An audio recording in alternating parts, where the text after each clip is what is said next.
Ja. Iedereen rent. Maar waarheen eigenlijk? Elke dag hetzelfde verhaal. Luister.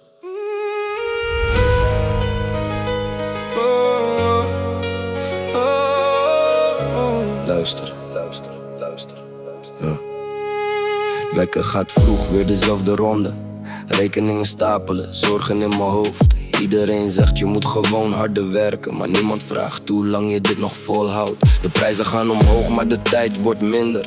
Iedereen doet sterk, maar van binnen zit er minder. Lach op je gezicht voor de mensen om je heen, maar thuis in stilte voel je soms alleen. Social media laat alleen de mooie kanten zien. Iedereen rijk op beeld, maar niemand echt tevreden misschien. We vergelijken levens die we niet eens kennen, terwijl we vergeten om onszelf te waarderen. Ik zie mensen vechten voor een beetje rust, voor een huis, een toekomst, iets waar je op bouwen kunt. Maar de druk blijft komen elke dag opnieuw. En toch staan we op, want opgeven doen we niet.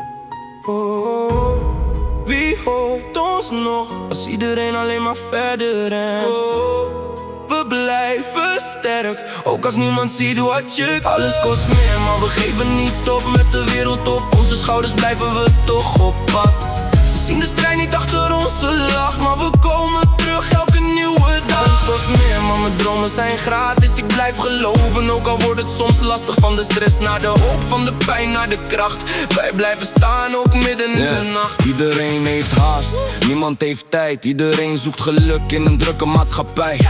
We praten minder, maar scrollen uren. Zoeken naar verbinding achter koude muren. De buurman goed niet meer, iedereen leeft apart. Maar iedereen draagt wel iets zwaars in zijn hart. We zijn geen cijfers, geen nummers op een lijst. We zijn mensen met een verhaal en een eigen strijd. Ik zie ouders werken tot ze bijna breken. Jongeren zoeken kansen, maar voelen zich vergeten.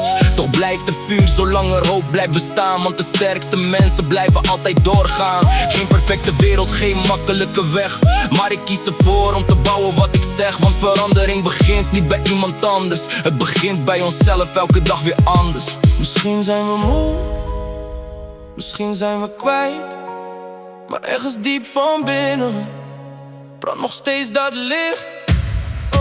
Alles kost meer, maar we geven niet op. Met de wereld op onze schouders blijven we toch op pad.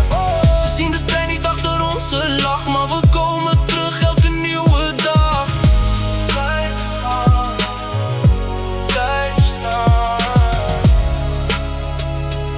Ook als niemand kijkt. Iedereen heeft een verhaal. Kijk eens verder dan de buitenkant.